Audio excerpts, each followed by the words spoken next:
Today, we're going to start the conversation with Heather Hiles, founder and managing partner of Imminent Equity. Heather, welcome to the show. Thank you. Thank you for having me. Well, let's get you acquainted with our audience. Tell us about you, your background, what kind of, tracks and side tracks you have traveled to get to where you are today, and what you are working on with Imminent Equity. What is your investment thesis and focus? Sure. We don't have nearly enough time to get into all of my adventures today, but I'll try to summarize a couple of them.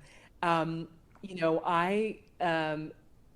was born and raised in LA and raised by a single mom who set a model for me of, basically if I set my mind to something and work really hard, I can achieve. And at the same time, she provided me a ton of freedom to experiment and tinker and um, build and create and play as much as I desired. And so I um, I say that to say that I think I was born an entrepreneur, probably a social entrepreneur, because everything that I do is to try to solve what I think is a really important big problem. And so that's the through line that one can actually plot through my eclectic career. Um, in my journey, I found myself attending UC Berkeley as an undergraduate. Initially, I was recruited to play basketball, turned down a scholarship, worked my way through college, where two things I were impressed upon me. One is that there are lots of opportunity gaps in the world, and I became very passionate about closing opportunity gaps. And I learned through my role models that I could make a difference if I put the effort in. And I also got the bug about computing and technology, and just was stunned by the scale of impact one can have through technology. And so it's definitely one of the toolkits that I've used throughout my creation process. I've created a couple of nonprofits in the past. One that I do have an MBA in finance from Yale University, so one of my toolkits is is finance. But I also the first nonprofit I built, I used learning technology to help build hard skills, share hard skills with women who are formerly on welfare, and helped 11,000 women formerly on welfare get hired into living wage jobs. I then built a fintech platform that would help working poor people achieve and obtain their first assets, either home ownership, starting a business, or additional education. And we've had over 30,000 San Franciscans now acquire their first assets. I then realized I wanted to build a for-profit tech company. And so after I had a consulting business for a decade, I launched my first tech company in 2012. And it was called Pathbright, which were the first cloud-based portfolios. I sold it at the end of 2015. So I had the whole experience from conceiving an idea in my head, doing the research to figure out why I wanted to build these cloud-based digital portfolios, and then going from an app to building enterprise software, selling into the college market, and having 6 million people on our platform, and then selling the company. So kind of all those experiences from A to Mhm. Z I've had. Unfortunately, I was also from 2012 through 2018, the Black woman who had raised the most venture capital. And it was too sad and embarrassing for me to talk about back then, because while $12 million dollars was a lot of money, and that's what I raised, um, it still was a drop in the bucket compared to what my white male counterparts were doing in Silicon Valley. And to this day, still only 1% of venture backed founders are Black, and something like point zero 0.03 percent of venture-backed founders are Black women in the U.S. And so we have really bad stats, and it was so heartbreaking that, like I said, couldn't really talk about it, deal with it then. Um, I wound up working with Bill and Melinda Gates at their foundation and did a lot of investing and a lot of learning about the investment process, and really realized I love capacity building, scaling startups, and investing in them. And so that's what led in part to me being a co-founder of a fund called Black Ops Ventures, which I was managing partner of, and got it up and running. And that one, the investment thesis there was 100% of the money we're investing is into Black founded tech companies, because there's such a poor, such a lack of efficiency of capital going to Black founders. Now that's being run by my partners very, very well. And I can get back to what I initially intended to do, which is imminent equity. I'll be really in the saddle with that the beginning of next year. And what we're doing there is we're bringing imminent technologies into slower companies that are slowing in their growth, losing market dominance, and revitalizing them with new technologies.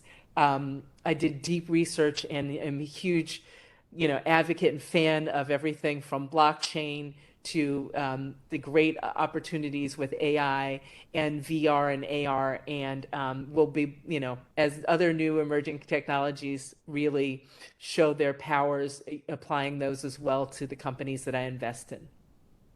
Okay. Heather, I think the part that I want to kind of double click down on a bit is what you talked about Black entrepreneurs.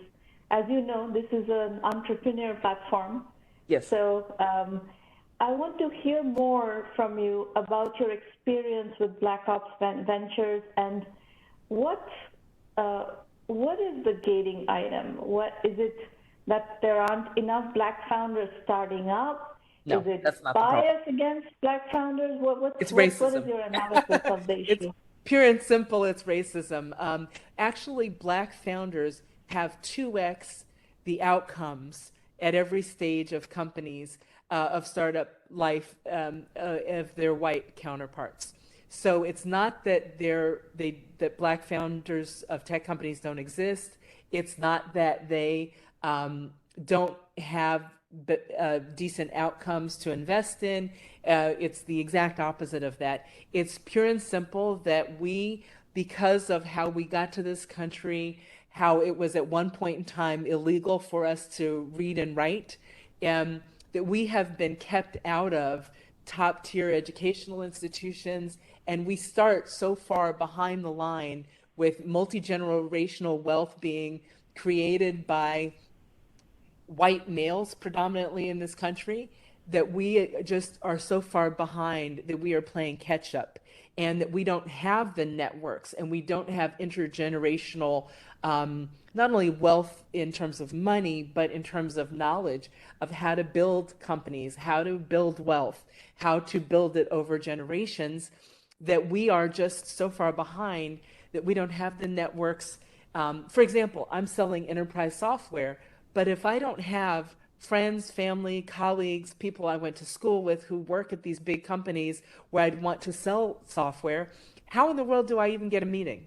And when you look at founders who are trying to not only pitch, but actually earn the confidence of an investor.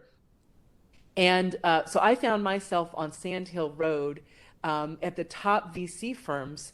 I found ways of getting in to pitch them, but literally I'd sit in the waiting room, and a receptionist would say to me, hi, can I help you? As if, what are you doing here? Not as if, oh, which of the partners are you waiting to meet with? And it wasn't like I was wearing a FedEx suit when I came in uniform, but that's how I was treated. And I realized that I could have been a Martian coming out of a spaceship, walking into the office, looking so incredibly out of place. And so that was my experience when I was raising venture capital. And it is changing slowly. But not only, founders and entrepreneurs probably know, not only do you need to be able to pitch and get, actually get meetings with VCs, but then you need to inspire such confidence that they are willing to invest millions of dollars in you. And the lack of familiarity and comfort with, who you are, where you come from, what schools you went to, who your friends are, what you eat, what you wear, all the things make these boundaries that even if you have the best business model in the world, there's such a lack of knowledge and pattern recognition that it's almost impossible to get folks like that to write the checks, because most, I'm just going to speak, I'm generalizing for Silicon Valley right now, but most of the VCs there went to Stanford, were at this time all wearing khakis or jeans with a certain kind of button down shirt with a certain kind of look. And there was a different kind of look for their administrative assistants who worked in the desks outside of their offices. And when you are in my body form and my kind of experience level, they've literally never, ever met somebody like me. And it's too much to get through that chasm of difference to instill the confidence when they go, oh, I know Dan. We went to Stanford Business School together. Our kids go to the same school, and we go cycling on the weekends together. I know he's of great character, and I know he'll figure this out, and I'm totally comfortable with that. And that's a human trait and set of characteristics that we all have. We have certain people and types of folks that we're comfortable with. We know, we understand, and it is a really big, it is a chasm to get over that if you come from where I come from and where a lot of Black founders come from. And so that's I think the real nature of the problem. And I spoke to the incoming class of students at Haas Business School a couple years ago, and I looked at hundreds of folks there, and saw a very small minority of Black and brown faces, and an even smaller minority of folks who are from this country, the U.S. And I said, "How many of you are planning to get into investing?" Most hands went up. And I said, you're really at a deficit, I'm sorry to say, because you will be missing whole groups of opportunities of founders you probably have no interaction with, who are going to be creating some of the best solutions in the world. And that's really it. And so we've been able to, at Black Ops, we were able to get many LPs from the likes of big institutions like Bank of America and JP Morgan and Northwestern Mutual, but also top tier VCs like Union Square Ventures and Andreessen Horowitz and Flybridge and others, where the VCs there realize that there are whole communities of founders that they never encounter. And they trust us because we see on an ongoing basis, I'm talking with, 15 founders a week or something like that. On an ongoing basis, we see the best and the brightest from our community, and we will invest in them and we will help them succeed. Heather, I want to ask you a few statistic questions, and I don't know to what extent this is being tracked, but given your vantage points, you may have at least some range. How many Black founders are there in America right now, men and women? Men and women, I don't know the latest numbers, and so I don't want to sort of misquote right now, because I haven't looked at the numbers recently enough. Yeah, there are people who are collecting that information at the NAIC, and I would direct you probably to their website. Would be they just created a report. Just a ballpark, like, are we talking tens of thousands? Are we talking hundreds of thousands? There are 400,000 startups being registered in America every month right now. Right, and so that's why I don't know what portion, but I would say that I think of the total amount of of organizations that are, startups that are coming online every month, I would venture to say it's something like 7 or 8% of that number is of Black founded companies. And I don't know about Black and Brown, what the numbers are looking like. But we make up 12, roughly about 12% of the population that is Black folks in this country. Um, and and so I think we're kind of slightly under that percentage for creating new companies, but not far um, out of sync with our representation in the country. Okay. And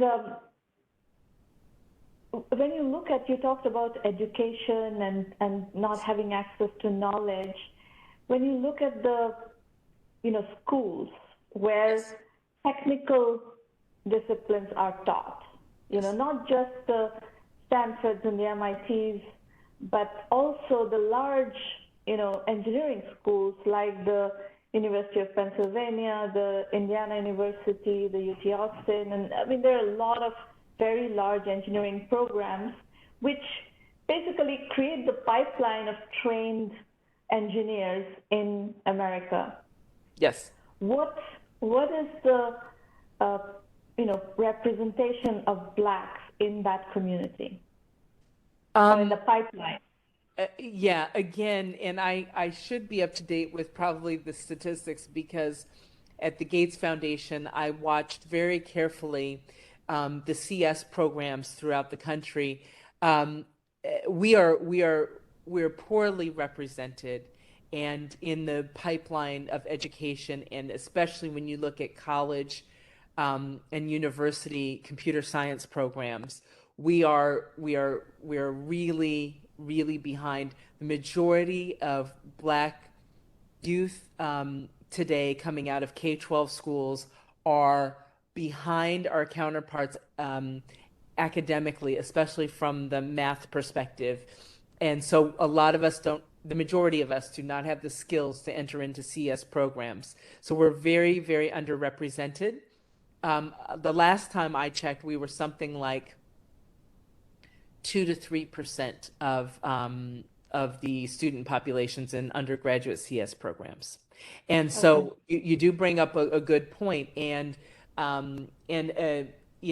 my experience I graduated from business school in 1995 at Yale University, and I think there were three of us Black Americans, four, actually, four African Americans in our class at business school. So we're certainly seeing underrepresentation um, in the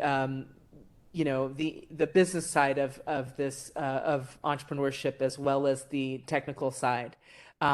So it is one of those problems where we are running faster and harder to catch up for the undereducation and under-resourced uh, experiences we're having in our K-12, and even in college we're struggling to catch up. So, one of the reasons why we got attracted to Udemy as a platform to work Yes. with Yes. um, is because of the reach and kind of democratization, right? Okay, you have Correct. not gotten into a major engineering program, but you can still learn, you know, Python or machine learning or, That's it. how to build startups and so forth. And there is no barrier to that entry. Correct.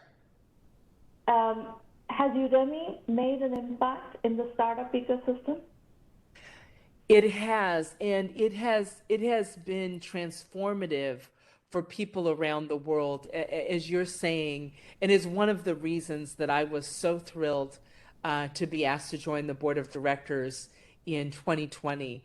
Um, we and I will say, over my 35 years of professional life now, I've become a bit of an expert in how to upskill people and prepare them for various opportunities, either academic or professional, um, or even entrepreneurship. And so I had just come from building the first statewide community college that was online, teaching actual competencies and job technical skills with underemployed people to upskill them and getting them hired into their first technical jobs.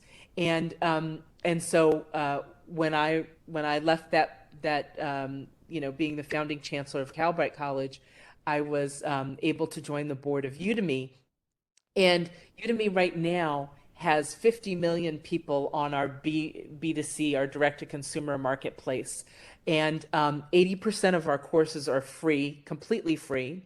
And the other 20% cost somewhere between like $40 and maybe a couple hundred per class. But one can literally take from experts in AI and blockchain and any other technical or non-technical topic you want, can literally take courses from the experts who have built and who know the industry standards par none. And bar none, and anyone in the world can take these courses, and it is such a game changer to not only democratize access to the information, but also to disintermediate it, so that rather than taking a course from an academic who spent her entire life optimizing her position in academia, which is oftentimes about research, but is not about creating in industry, real time, the freshest courses, or the freshest, coding languages, etc.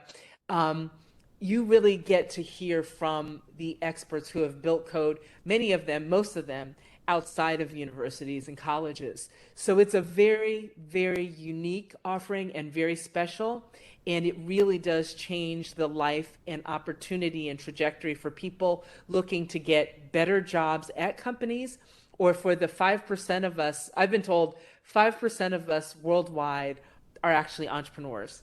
So it's going to be the minority. But I've met hundreds myself of entrepreneurs who have learned a skill, something they needed to learn just in time to do what they needed to do at their startup. And so there are oodles of college kids who supplement what they're learning through Udemy courses.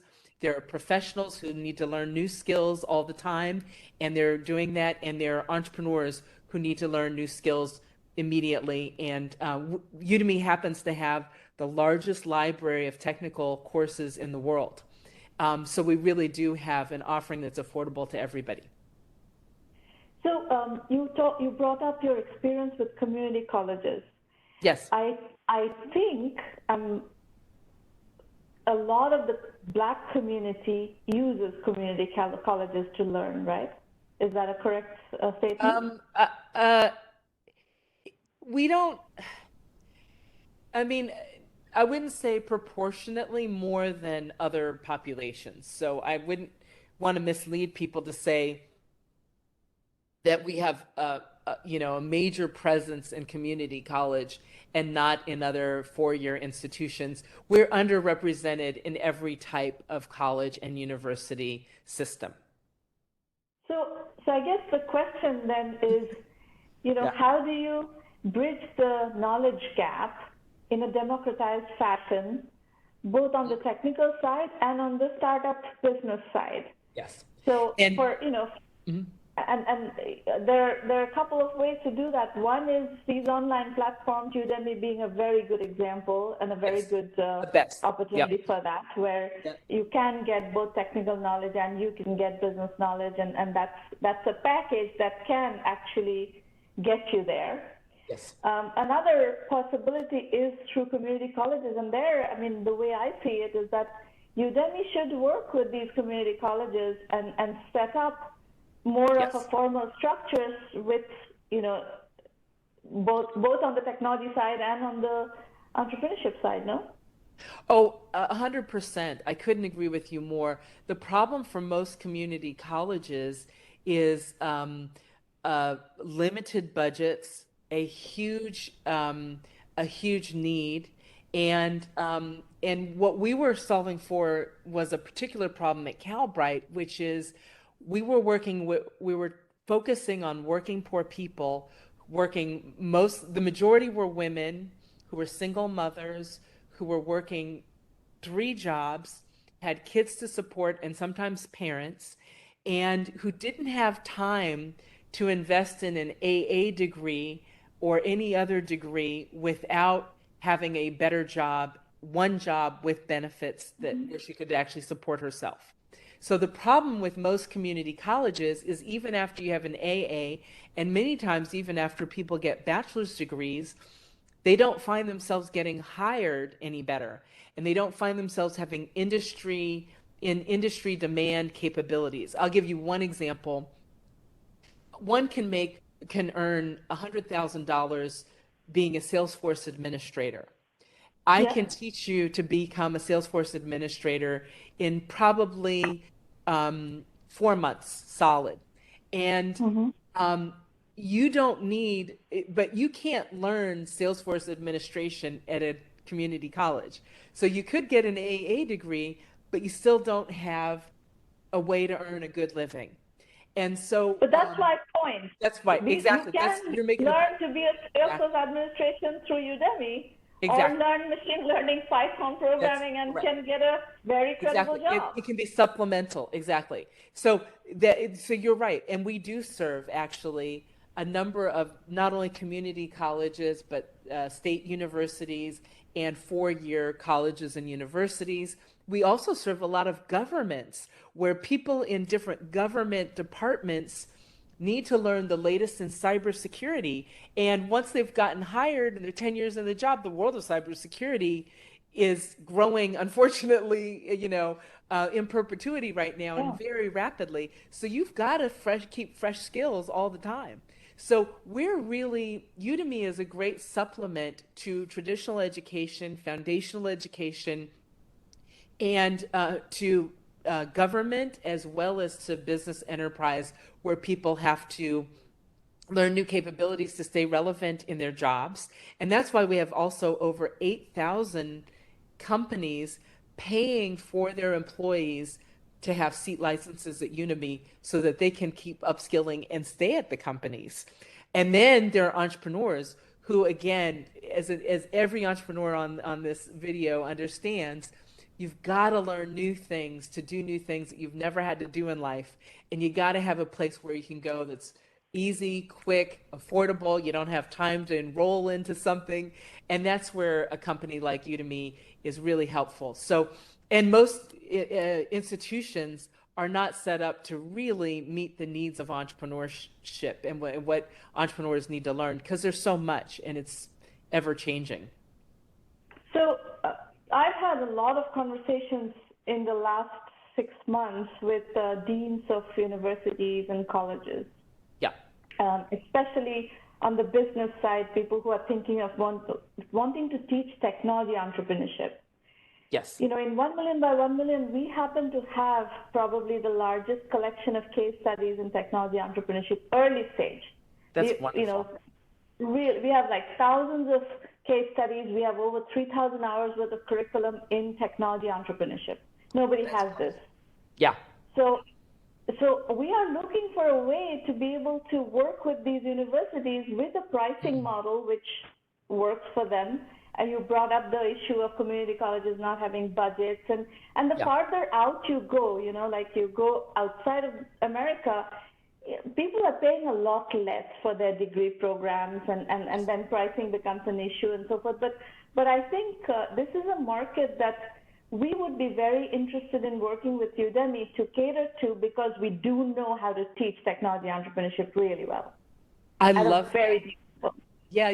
Well, let's follow up about that, because as we're seeing different kinds of communities get through subscriptions and various clustering of content, their needs met in a more kind of tailored way, curated way for different kinds of communities in the world of Udemy. Because as you're saying, I mean, having talked and supported thousands of entrepreneurs now, it's there are certain things that everybody faces, and product market fit is one of the first like big walls that every person hits, and you got to get over that, or you're going to eventually just have to shut down. And so, there are the things that really are sort of muscle memory and just what happens for all startups. Everybody faces the same kinds of challenges, and there could be a really nice, well curated sort of channel for, I think, a lot of the tech entrepreneurship content. So we should follow up on that. Okay. Yeah. Sounds good. Dia, just to close out on that train of thought, one of our understandings, and we work also in other minority communities where people are trying to break through biases and barriers. My nugget on that is, if you bootstrap first, get to product market fit, get to some MRR, ARR numbers, you can raise money. But that bootstrap first, raise money later wisdom has to be ingrained, and there are mechanics of doing that. So that's stuff that we have done a very good job teaching in our community, and I think it makes a real difference. It does, and it is the only way that people of color and women will be able to raise money. There's certain kinds of privileges. Right. Yeah, and so we just have to start from what we know is fact with the patterns and help people succeed and understand. One of the things that I've seen that has been detrimental, ironically, in some ways, to especially Black women that I spend not the majority, but a lot of my time serving, is there was a track where I think it's come a little bit out of favor now, but there was a time where there were so many pitch competitions where you could win $50,000 or $25,000 for winning this competition. And I started seeing some entrepreneurs who were living off pitch money and competition money rather than sales to actual customers. Very bad habit. Terrible. So you could be a year down the road and you still don't have customers. You haven't made any progress on product market fit. Exactly. And they don't understand why they're not, raising money and stuff. It's because you don't have actual customers and revenue. And so those are the kinds of things we have to watch for our community and make sure people don't get confused with what's happening. Yeah. Well, wonderful conversation, Heather. We'll continue offline. I'm going to invite some of the entrepreneurs to start sharing. I don't know, do you have time to stay for some entrepreneur pictures? Sure. Okay.